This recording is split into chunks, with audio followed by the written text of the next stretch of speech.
How did you get interested in playing music and being in bands? That actually started at a pretty young age for me. I want to say it was one of those situations to where my mom she can kind of vouch for the fact that when I was around 3, 4 years old, I remember watching one of those live bands on Saturday Night Live. I don't remember who it was, but I had a fly swatter, and I was actually playing air guitar on a fly swatter watching Saturday Night Live, and she asked me what I wanted to do when I grew up, and first thing that came out of my mouth was to be a rock star. Nice. So, but there was a huge gap between then and when I physically got my first instrument, which was I was about 11, 12 years old. Got a guitar and started playing guitar. I wasn't interested in really learning how to read music. Right. I wanted to learn how to write songs, and so that's more or less just what I started doing. But it didn't take me long after that to realize that the world sort of needed more bass players, because I was in a band at the time, for about 13, 14 years old. Ran into a couple of guys that I had gone to school with, and they were both guitar players, and I was a guitar player, and they were like, I don't know, why don't you play bass? Right. And I was like, all right. So that's pretty much how that got started. And so, yeah, that's pretty much it. How did you get turned on to underground music? Underground music, I mean, when it comes to like death metal, more macabre type stuff, honestly, that got started when I was around 14 years old. It started, strangely enough, with the first few Marilyn Manson records. I mean, at the time, I was, say, like I said, 14 years old. Right. I started getting into the darker stuff. Like, a lot of my friends were getting into White Zombie, and obviously at the time, death metal was still going on, but I was in Northeast Tennessee. Right. So there was no mention of bands like Cannibal Corpse, Morbid Angel. It wasn't until I was about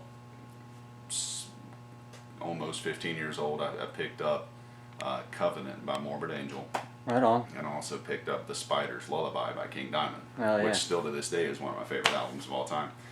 And so that kind of, and it's funny because I can remember back in those days reading the lyrics to the Covenant record and listening to it. I was like, wow, this is really something that kind of, at that point in time, sort of gave me an eerie feeling on the inside. Like, wow, am I, invoking the devil? And right. in some ways, I was like, man, I sure as hell hope so. So, yep.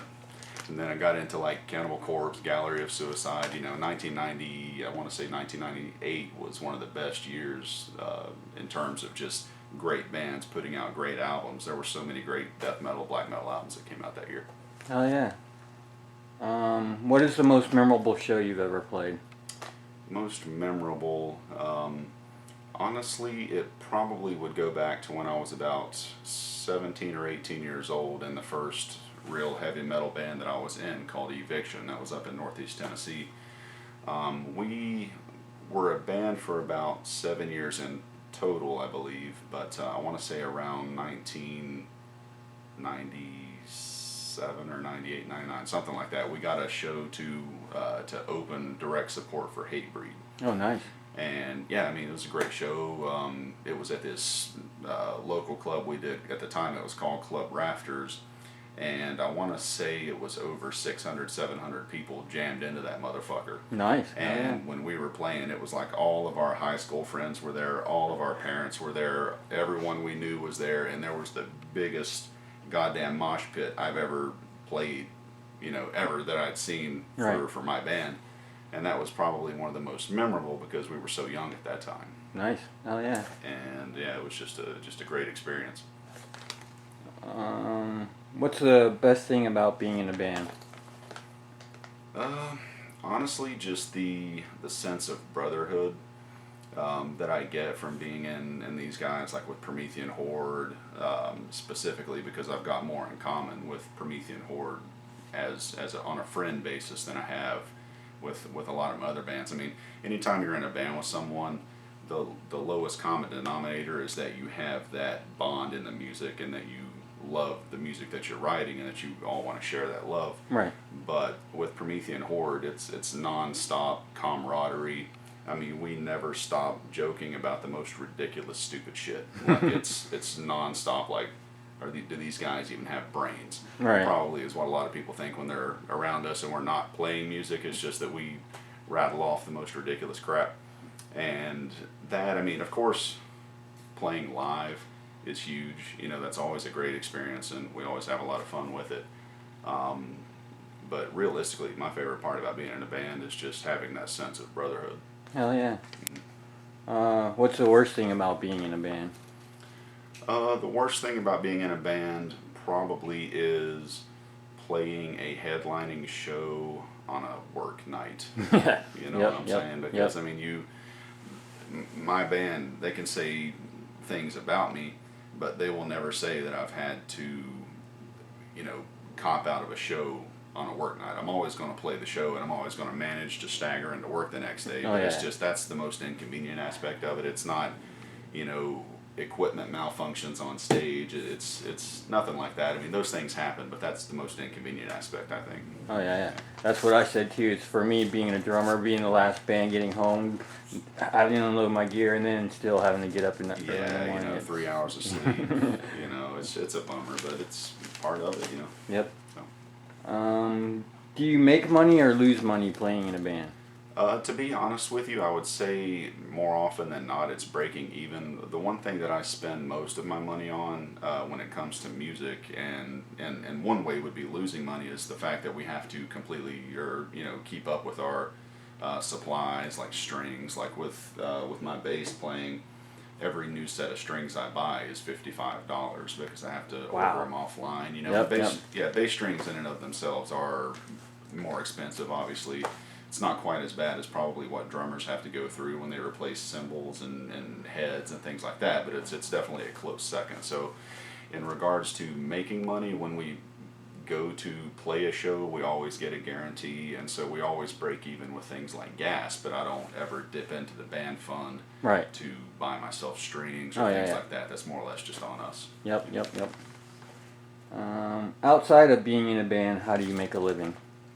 I currently operate out of a call center. Call center work, like telemarketing, was something that I got into at a very young age, and it was sort of in retaliation to having to work outside in construction, because throughout a lot of my teens and some of my early 20s, I was a construction worker. You know, I would build log cabins, and of course when you build log cabins, you start with a foundation, you build the cabin, you install all the windows and what have you, and then you eventually have to put the roof on the damn thing. Yep. And so working out in the sun was terrible. And so anyway, so I was like, okay, well, here I can go sit in an air-conditioned building and just annoy people all day. And so, yeah, I mean, so after doing that for a few years, you know, I eventually moved down to Tampa and went to college for a few years, and then eventually got back into telemarketing. And now I basically supervise for Verizon Fios program. Nice. Oh yeah. Is your family supportive of your musical career? Yeah, big time. Every member of my family never misses an opportunity to kind of check in on how it's going.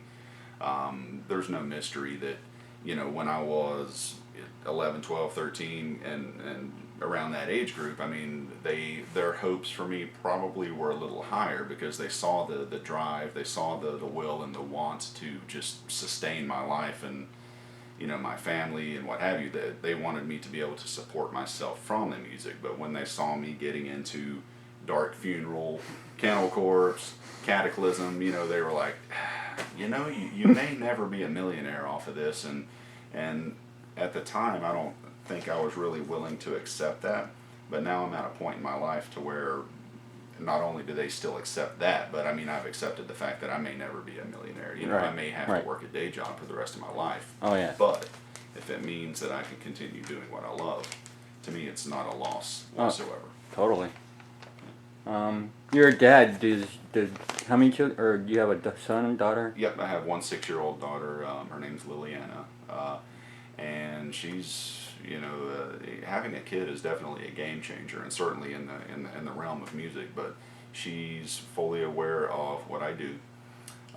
She hasn't really expressed much interest in getting into music. I mean, she's still pretty young. You Right. know, she's still into watching, you know, sort of preteen cartoons and things like that, obviously. Right. But she knows her dad's in a rock band. Right. She, tells her friends and things like that. And I don't want to say she's really supportive of it, but she has never came to me with that, Dad, you really should stop playing music. Right. It's never came to that. So, Right. Yeah, not sure I would listen to her even if she did say that. But, That's awesome. yeah. Does your job know you play in a band, and are they supportive? That's a great question. Actually, they definitely are. The company I work for is called One Touch Direct, and I've been with the company for about 5 years. And the first 2 or 3 years that I was there, we weren't as active in terms of touring and leaving town for a few days to play shows in and around, the northern Florida or southern Georgia, what have you. Right. But they've always been very supportive and lenient in terms of when I needed to take 2 weeks off to go on and do a tour. They most of the time I use my paid time off that Right. you accrue just from being an employee. But there's been more than one occasion where I had to sort of dip outside of that, and they've always really worked with me on that, much to my fortune for sure. And even the president of the company, whose name is Joe Mole, every time he sees me, he's like, okay, well, how's your music career going? How's this going? How's that going? And so he's very tuned in, and Nice. it's definitely a blessing in some ways for sure. Definitely. Oh yeah. What are your goals when you're in a band? Goals are to sort of, if you put the financial aspect aside, the goal for anyone is to make money doing what you love to do, and that's not just really music specific. But the goals are more or less just to create music that you feel good about and that you can witness other people feeling good about as well. It's easy to kind of, sometimes you'll start to write a song or maybe even an album and then kind of do a double take, and maybe you're not feeling where it's going. You sort of have to back up and scrub a little bit of it and move forward again. So in some ways that can be a challenge, but that's probably, in my opinion, the best part about it, I believe. Oh yeah. What's the biggest crowd you've ever played for?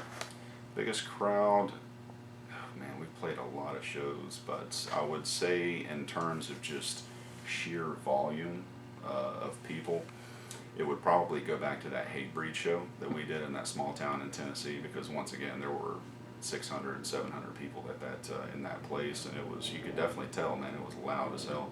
But I played to some pretty big crowds, definitely, even with Passive Possession when we went up and we played the Delaware Death Fest. Right.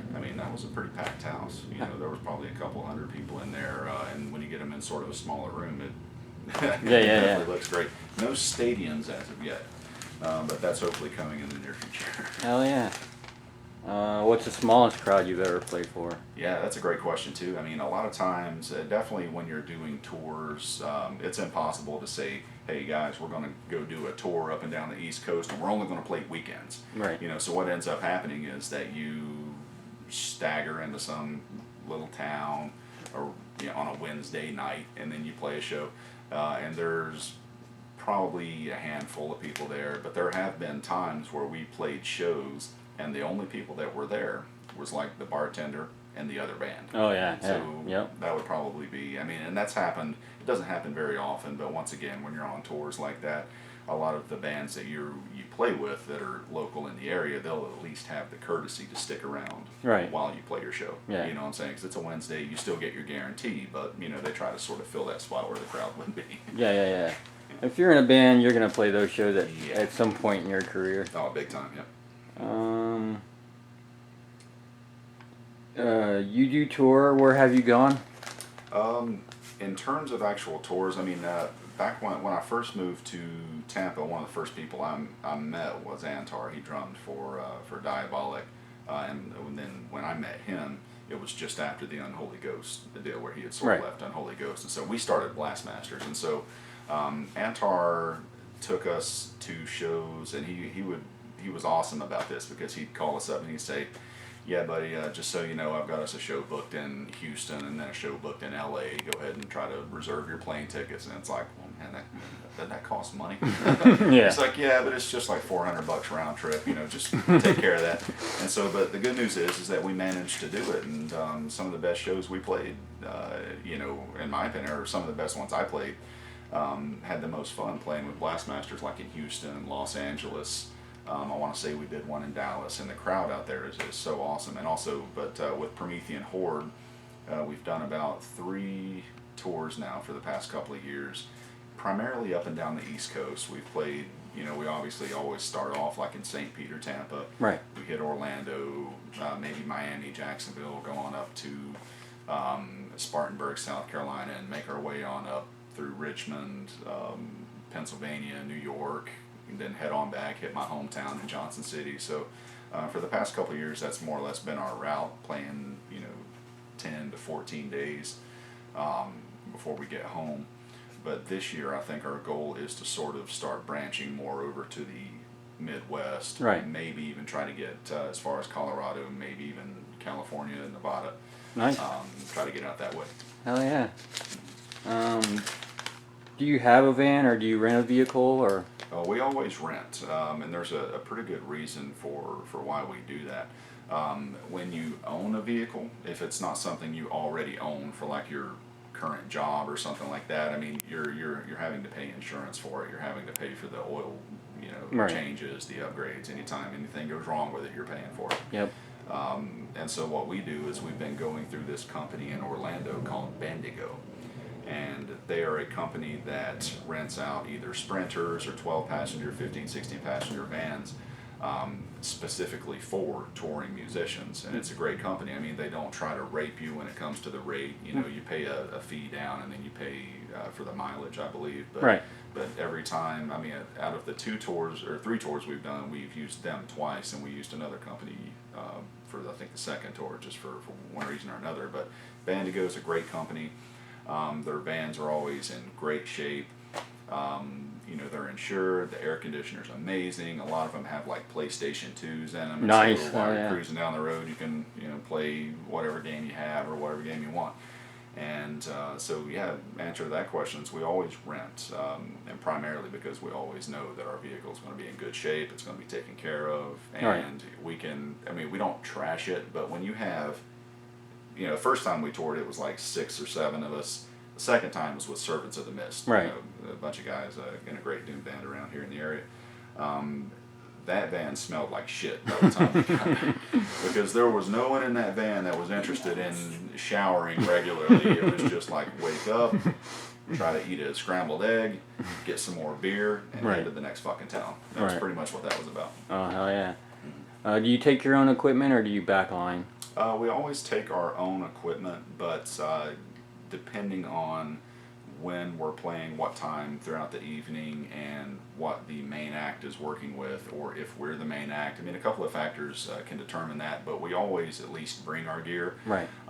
If we can get by with just maybe the main act, if we're not the main act, maybe if they say, hey, just leave our cabs on stage, just use your heads. Right.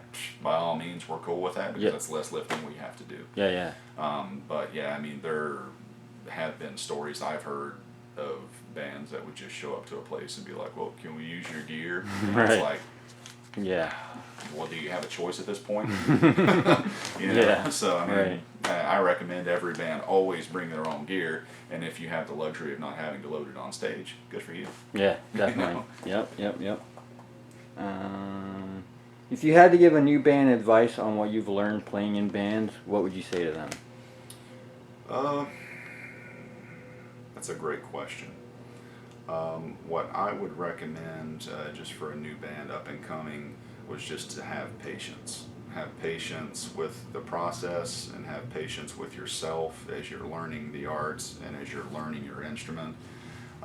Because now, unfortunately, maybe it's been like this for the past few decades, I'm not sure, but at least now in death metal, and not just in Tampa, but in any major city, we have an issue with oversaturation. And it's because a lot of kids these days want to grow up, and I mean, being a musician's awesome. It makes you feel great. It's a lot of fun, and a lot of people want to do it. Right. And that's great, that's wonderful, it's beautiful. But one hindrance is the fact that there are way too many hands in the cookie jar. There are so many great bands out there with so many great musicians and great people, Right. you know. But how does a record label pick and choose? Yeah, You yeah. know, I mean, what a record label wants to see is they want to see young bands out touring. They want to see young bands footing the bill for their own tours. They Yeah. want to see them making their own shirts, writing their own records, or I should say, pressing and releasing their own records. Right. Because it almost seems like that to get record label interest these days, you really do have to fall within a certain age group and within a certain genre of music. Yeah. It doesn't seem like it's just as easy to be like, just because you're a kick-ass band and play shows in town really doesn't mean anything now, unfortunately. But that's my advice: just be patient with yourself, be patient with the process, and never give up. Yep. How is your local scene? Do you feel bands get along, or do you feel that there's a competitive nature? I think it's a little bit of both. I think that that bands do get along. There is that sense of competitive nature because, once again, going back to the previous question, a lot of hands in the cookie jar, a lot of people fighting and reaching for that exposure, you know. Yeah. And it's an all-out war in some ways. But there are local bands around Tampa, Orlando, and elsewhere that I learn a lot from. You know, even if they're younger and this is only like their fourth or fifth show, I look at them, sparks a little bit of that youth that, you know, maybe I started out with at that point in time, and it can be very inspiring.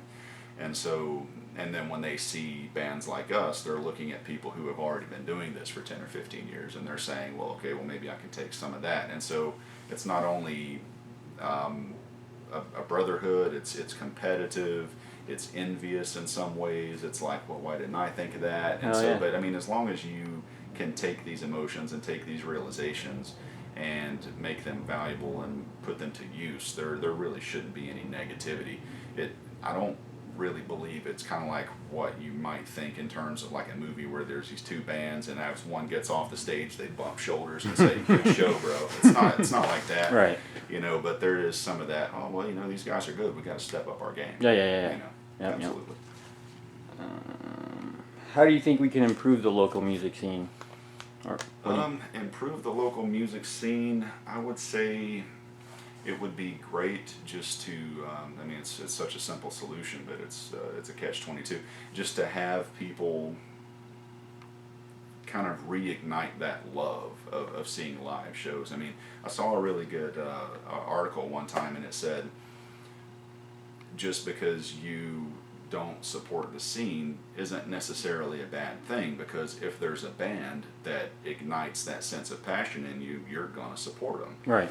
And so probably maybe what needs to happen is maybe the scene and us as musicians, maybe we should take a look internally and say, what can we do to start bringing more people out to our shows? Right. Are there any things that we could change, any items that we could include within our shows that would just, aside from dancing naked women, that would bring people to the, aside from free pizza and free beer, and so Right. that maybe that's just a question that it's kind of difficult to answer, because realistically, I think if the crowds were more motivated just to come to these venues and come to these shows, I don't think that we would really sort of have that decline, or that apparent decline in the actual scene, because there's still, I mean, if the moon is right, and it's the fourth week of whatever month on a Friday the 13th, even though that's impossible. Right.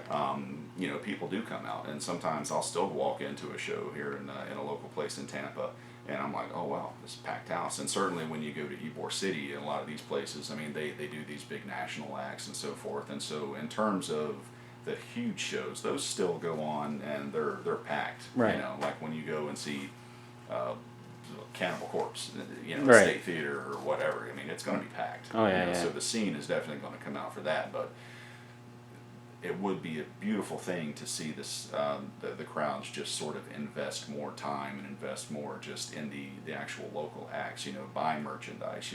Put a sticker on the back of your car. Help spread the word. Yeah, definitely. How did you come to playing in more than one band?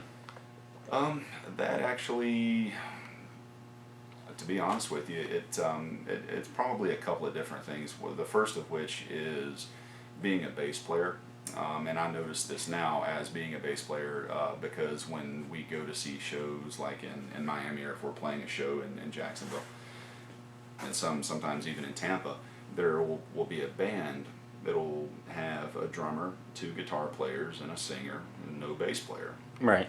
And I'm thinking, wait a minute, shenanigans, make that guy play bass. Right. That's my first instinct. Yeah, Okay, yeah. you got 2 guitar players, you play bass, you know. But some bands just don't feel like it's necessary to have a bass player in there for one reason or another, and it's all about preference. But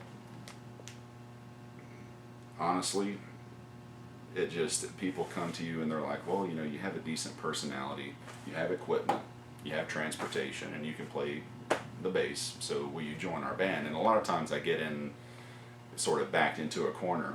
That's happened to me more than once, like where I was literally sort of just surrounded by these guys in this band, like, man, come on, man, you got this, and if you like the music, I mean, it's a no-brainer, you know. Like I recently joined a band called Nocule, and I do bass and vocals for Nocule.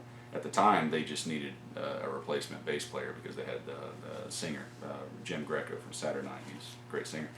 And so they just asked me a couple of different times, and then it just came down to, well, they really obviously want me to join the band, and I love the band. I mean, the music was just awesome in my opinion. Yeah. And so every band that I've joined subsequent to Promethean Horde, or maybe when I was doing the Amon, it's just a matter of people being like, hey, he's a funny dude who likes to party and play his instrument. Let's get him to play in the band. Yeah, and I'm not opposed to that, you know, but I'm kind of at a point in my life now to where if I do join other bands, I at least want it to be on I don't want to say a monetary or financial basis, but if I got an offer to do a tour with a local Tampa band, right, and there was not really much in it, I may be disinclined to miss out on work, right, to go on tour and not make any money. Yeah. But if it's like going on tour with a band like, just example, Dark Funeral or anything like that, if that did come my way, right, I mean, I would do it in a heartbeat, just because at least I would be at least breaking even. Yeah. So yeah. Ever had to play more than one show a night? Mm-hmm.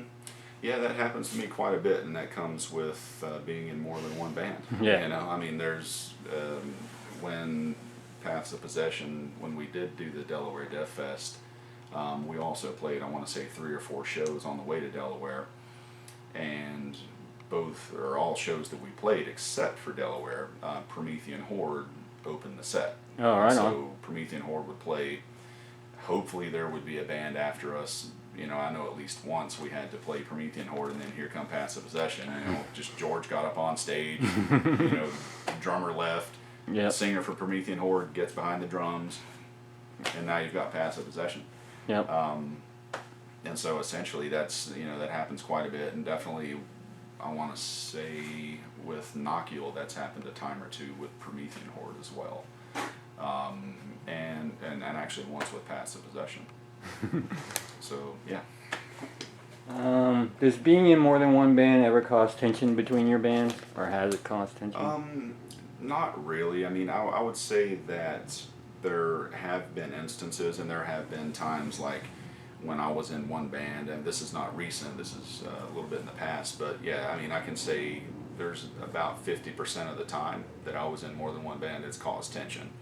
And it's usually around, it's not even like around booking shows like, ooh, wow, we had a show booked, why did you book a show with this other band, now we got to cancel. I don't think that that's ever really happened, but it's always been one of those situations like, what, so we're not good enough for you? You know, right. like that, like seriously, right, that jealousy kind of, and, yeah. Sort of, yeah, and that kind of vibe, which to me is just childish, because I've been in bands with people who I felt were fantastic at what they did, and for them to just take all of that talent and strictly focus on this one band, maybe they could take some of that and experiment a little bit, because when you experiment with different genres of music, say if you're a death metal drummer, join a black metal band. Right. You know, learn that intensity and learn what the how to differentiate and whatever. I mean, I don't know if I'm explaining that right, but have fun with it. You truly, to the best of my knowledge, probably only live on this earth one time. Based on several philosophies, but at any rate, it's just screw the tension, just have fun with your instrument, and if you're in a band with the right people, they will be understanding of the fact that you want to further express yourself as an artist Yeah. in another band. Oh yeah. Cool. That's it.